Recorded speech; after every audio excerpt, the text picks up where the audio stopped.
Alright, ladies and gentlemen, this is a brief follow-up video to the last one we did about how to create a Blogger account and a quick intro to what's available for what you're going to need for your classes if you're doing an educational Blogger account.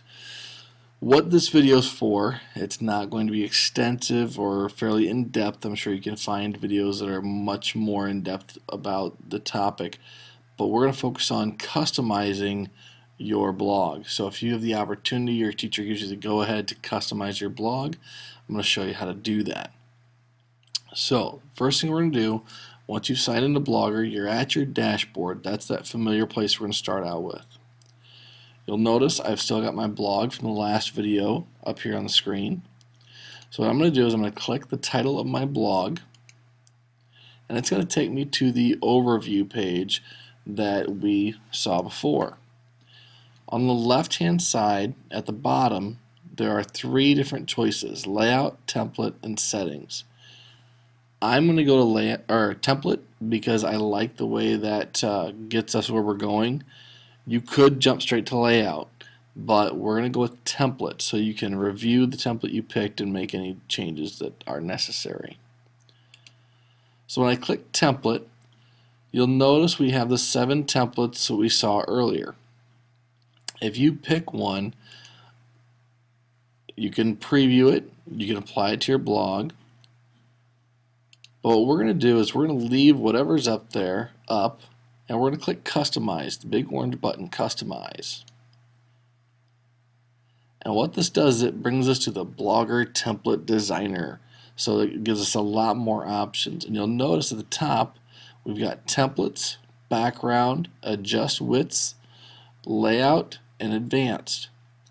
So under templates, we've got all those templates we were just looking at, but what's nice is each of them is considered a category. So if you look below the one that's selected, there are usually a few options you could choose from. If I chose simple, there's a number of different themes that can be chosen. And you notice as I pick each one, the blog changes below. My picture window, I can change what picture's in the background and how that looks, all the way to the travel one, which gives you various images in the background. And again, you can see the preview, so it's kind of a nice thing. You can be sure of what you want. So I'm going to choose watermark, and on the left hand side we still have background. So if you choose background, you can change the colors, the main color themes, so that your blog has a different look. That's entirely up to you. You can adjust the widths on the left hand side. So if we click adjust widths, this is nice because you can actually adjust the entire blog width, so it takes up more of the page when people are looking at it. I usually like to do that because I feel like the blog posts don't look as long and rambly as they do if they're too narrow. You can even adjust the sidebar. Notice when you adjust the sidebar, that's the piece here, the main blog piece does get adjusted too. So this is really nice to use.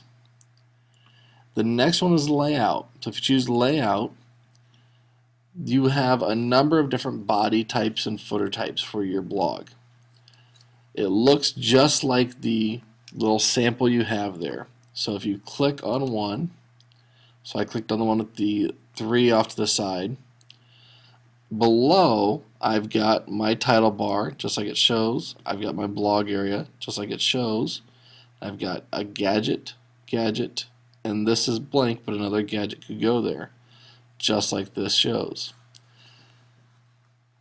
Choose whatever works best for you, and then if you need to go back after you choose that and adjust the widths because you want to have your left sidebar and your right sidebar and make everything bigger, you can do that once you've chosen your layout and readjust.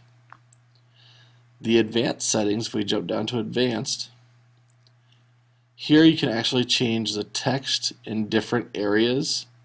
So links, you can make them all show up a different color than blue and become a different color when they're visited and become a different color when they're hovered over.